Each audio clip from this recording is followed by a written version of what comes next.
1947 August 14ರಂದು ಭಾರತವು ವಿಭಜನೆಯಾಯಿತು ಮತ್ತು ಪಾಕಿಸ್ತಾನವು ಹೊಸ ರಾಷ್ಟ್ರವಾಗಿ ಅಸ್ತಿತ್ವಕ್ಕೆ ಬಂದಿತು. ವರ್ಷಗಳ ಕಾಲ ಭಾರತವನ್ನು ಆಳಿದ ನಂತರ ಬ್ರಿಟಿಷರು ಭಾರತವನ್ನು ಸ್ವತಂತ್ರಗೊಳಿಸಲು ಒಪ್ಪಿಕೊಂಡಾಗ ಅವರು ನಿರಂತರವಾಗಿ ವಿಭಜನೆಯ ಬಗ್ಗೆ ಮಾತನಾಡಿದ್ದರು. ನಂತರ 1947 ಫೆಬ್ರವರಿ 20ರಂದು ಬ್ರಿಟಿಷ್ ಪ್ರಧಾನಿ ಕ್ಲೆಮೆಂಟ್ ಅಟ್ಲಿ ಅವರು ಭಾರತದ ಸ್ವಾತಂತ್ರ್ಯವನ್ನು ಘೋಷಿಸಿದರು ಮತ್ತು ಲಾರ್ಡ್ ಮೌಂಟ್ ಬ್ಯಾಟನ್ ಅವರಿಗೆ ಜವಾಬ್ದಾರಿಯನ್ನು ಹಸ್ತಾಂತರಿಸಿದರು. ಮೌಂಟ್ ಬ್ಯಾಟನ್ ಒಂದು ಯೋಜನೆಯನ್ನು ಮಾಡಿದರು. ಇದನ್ನು 3ನೇ ಜೂನ್ ಯೋಜನೆ ಎಂದು ಕರೆಯುತ್ತಾರೆ. ಭಾರತದ ಪರಿಸ್ಥಿತಿಯನ್ನು ಪರಿಗಣಿಸಿ ವಿಭಜನೆಯೊಂದೇ ಆಯ್ಕೆಯಾಗಿದೆ ಎಂದು ಅದು ಹೇಳಿತ್ತು. ಅರ್ಥಾತ್ ಭಾರತ ಸ್ವತಂತ್ರವಾಗುತ್ತದೆ, ಆದರೆ ಅದು ವಿಭಜನೆಯಾಗುತ್ತದೆ ಎಂದು ಹೇಳಲಾಯಿತು. ಈ ಯೋಜನೆಯಲ್ಲಿ ರಾಜಪ್ರಭುತ್ವದ ರಾಜ್ಯಗಳಿಗೆ ಅವರು ಭಾರತ ಅಥವಾ ಪಾಕಿಸ್ತಾನಕ್ಕೆ ಸೇರಬಹುದು ಅಥವಾ ಸ್ವತಂತ್ರವಾಗಿ ಉಳಿಯಬಹುದು ಎಂಬ ಆಯ್ಕೆಯನ್ನು ಸಹ ನೀಡಲಾಯಿತು. 1947 ಜುಲೈ 18ರಂದು ಬ್ರಿಟಿಷ್ ಸಂಸತ್ತು ಈ ಮಸೂದೆಯನ್ನು ಅಂಗೀಕರಿಸಿತು. ಪಾಕಿಸ್ತಾನವು 1947 ಆಗಸ್ಟ್ 14ರಂದು ಸ್ವತಂತ್ರ ರಾಷ್ಟ್ರವಾಯಿತು ಮತ್ತು ಭಾರತವು 1947 ಆಗಸ್ಟ್ 15ರಂದು ಸ್ವಾತಂತ್ರ್ಯವನ್ನು ಗಳಿಸಿತು. ವಿಭಜನೆಯ ಪರಿಣಾಮವಾಗಿ ಸರಿಸುಮಾರು 10ರಿಂದ 15 ಮಿಲಿಯನ್ ಜನರು ತಮ್ಮ ಮನೆಗಳಿಂದ ಸ್ಥಳಾಂತರಗೊಂಡರು. ಹಿಂದೂಗಳು, ಸಿಖ್ಖರು ಮತ್ತು ಮುಸ್ಲಿಮರು ಎರಡೂ ದೇಶಗಳ ಹೊಸ ಗಡಿಗಳನ್ನು ದಾಟಿ ಹೋದರು. ವಿಭಜನೆಯ ಸಮಯದಲ್ಲಿ ಭಾರೀ ಕೋಮುಗಲಭೆ ನಡೆದಿತ್ತು. ಅದರಲ್ಲಿ ಲಕ್ಷಾಂತರ ಜನರು ಪ್ರಾಣ ಕಳೆದುಕೊಂಡರು. ಬಾಂಬೆ ಹೈಕೋರ್ಟ್ ಅನ್ನು 1862 ಆಗಸ್ಟ್ 14ರಂದು ಸ್ಥಾಪಿಸಲಾಯಿತು. ಇದು ಭಾರತದ ಪ್ರಮುಖ ಹೈಕೋರ್ಟ್ ಆಗಿದೆ. ಬಾಂಬೆ ಹೈಕೋರ್ಟ್ ಭಾರತದ 3 ಹಳೆಯ ಹೈಕೋರ್ಟ್ಗಳಲ್ಲಿ ಒಂದಾಗಿದೆ. ಇನ್ನೆರಡು ಕಲ್ಕತ್ತಾ ಹೈಕೋರ್ಟ್ ಮತ್ತು ಮದ್ರಾಸ್ ಹೈಕೋರ್ಟ್. ಬಾಂಬೆ ಹೈಕೋರ್ಟ್ ಅನ್ನು 1861 ಭಾರತೀಯ ಹೈಕೋರ್ಟ್ ಕಾಯ್ದೆ ಅಡಿಯಲ್ಲಿ ಸ್ಥಾಪಿಸಲಾಯಿತು. ಈ ಕಾಯ್ದೆಯ ಅಡಿಯಲ್ಲಿ ನ್ಯಾಯಾಲಯಗಳು ಏಕೀಕೃತಗೊಂಡವು ಮತ್ತು ನ್ಯಾಯಾಂಗ ವ್ಯವಸ್ಥೆಯು ಈಸ್ಟ್ ಇಂಡಿಯಾ ಕಂಪನಿಯಿಂದ ಬ್ರಿಟಿಷ್ ಸರ್ಕಾರದ ಕೈಗೆ ಬಂದಿತ್ತು. ಬಾಂಬೆ ಹೈಕೋರ್ಟ್ ಅಧಿಕೃತವಾಗಿ 1862 ಆಗಸ್ಟ್ 14ರಂದು ತನ್ನ ಕಾರ್ಯಗಳನ್ನು ಪ್ರಾರಂಭಿಸಿತು. ಬಾಂಬೆ ಹೈಕೋರ್ಟ್ನ ಅಧಿಕಾರ ವ್ಯಾಪ್ತಿಯು ಮಹಾರಾಷ್ಟ್ರ, ಗೋವಾ, ದಾದ್ರಾ ನಗರ್ ಹವೇಲಿ ಮತ್ತು ದಮನ್ ಮತ್ತು ದಿಯುಗೆ ವಿಸ್ತರಿಸಿದೆ. ಈ ನ್ಯಾಯಾಲಯವು ಮುಂಬೈಯಲ್ಲಿ ಪ್ರಧಾನ ಕಚೇರಿಯನ್ನು ಹೊಂದಿದೆ, ಆದರೆ ನಾಗ್ಪುರ, ಔರಂಗಾಬಾದ್ ಮತ್ತು ಗೋವಾದಲ್ಲಿ ಪೀಠಗಳನ್ನು ಹೊಂದಿದೆ.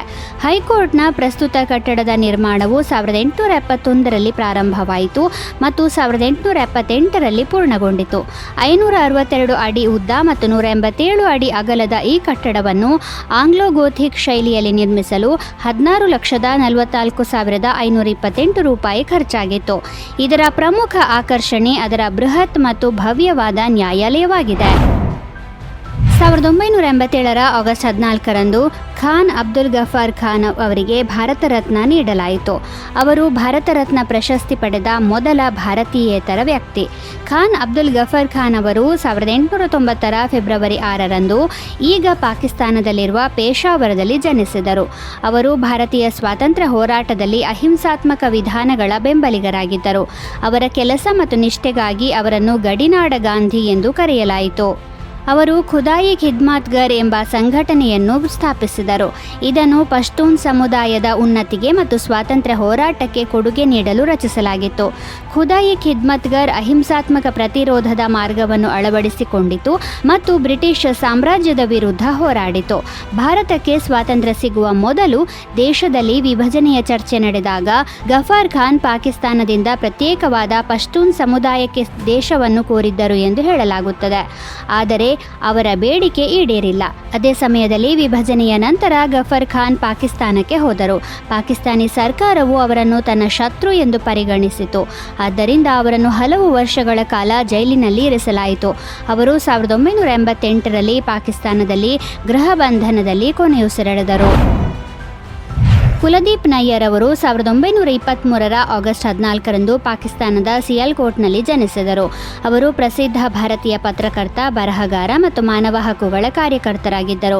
ಅವರು ತಮ್ಮ ಆರಂಭಿಕ ಶಿಕ್ಷಣವನ್ನು ಸಿಯಾಲ್ಕೋಟ್ನಲ್ಲಿ ಪಡೆದರು.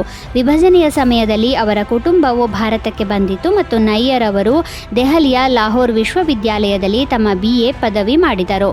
ಇದರ ನಂತರ ಅವರು USAಯ ನಾರ್ತ್ ವೆಸ್ಟರ್ನ್ ವಿಶ್ವವಿದ್ಯಾಲಯದಿಂದ ಪತ್ರಿಕೋದ್ಯಮದಲ್ಲಿ ಸ್ನಾತಕೋತ್ತರ ಪದವಿ ಪಡೆದರು. ಕುಲದೀಪ್ ನಯ್ಯರ್ ಅವರು ಇಂಗ್ಲಿಷ್ ಪತ್ರಿಕೆಗಳಲ್ಲಿ ವರದಿಗಾರರಾಗಿ ತಮ್ಮ ವೃತ್ತಿ ಜೀವನವನ್ನು ಪ್ರಾರಂಭಿಸಿದರು. ಅವರು ದಿ ಸ್ಟೇಟ್ಸ್ಮನ್ ಮತ್ತು ಇಂಡಿಯನ್ ಎಕ್ಸ್‌ಪ್ರೆಸ್ ಸೇರಿದಂತೆ ಹಲವಾರು ಪ್ರಮುಖ ಭಾರತೀಯ ಪತ್ರಿಕೆಗಳಿಗೆ ಕೆಲಸ ಮಾಡಿದರು. ಅವರು United news of India UNI ಸುದ್ದಿ ಸಂಸ್ಥೆಯ ಪ್ರಧಾನ ಸಂಪಾದಕರಾಗಿದ್ದರು. ಕುಲದೀಪ್ ನಯ್ಯರ್ ಮಾನವ ಹಕ್ಕುಗಳ ರಕ್ಷಣೆಗಾಗಿ ಕೂಡ ಶ್ರಮಿಸಿದ್ದರು. ಅವರು ಪತ್ರಿಕಾ ಸ್ವಾತಂತ್ರ್ಯ ಮತ್ತು ಅಭಿವ್ಯಕ್ತಿ ಸ್ವಾತಂತ್ರ್ಯದ ಪ್ರಬಲ ಬೆಂಬಲಿಗರಾಗಿದ್ದರು. 1975ರಲ್ಲಿ ಭಾರತದಲ್ಲಿ ತುರ್ತು ಪರಿಸ್ಥಿತಿಯನ್ನು ಹೇರಿದಾಗ ಸರ್ಕಾರದ ಸೆನ್ಸಾರ್ಶಿಪ್ ಮತ್ತು ಅಭಿವ್ಯಕ್ತಿ ಸ್ವಾತಂತ್ರ್ಯದ ದಮನದ ವಿರುದ್ಧ ಅವರು ಪ್ರತಿಭಟಿಸಿದ್ದರು. ಕುಲದೀಪ್ ನಯ್ಯರ್ 1990ರಲ್ಲಿ ರಾಜ್ಯಸಭಾ ಸದಸ್ಯರಾಗಿ ನೇಮಕಗೊಂಡರು.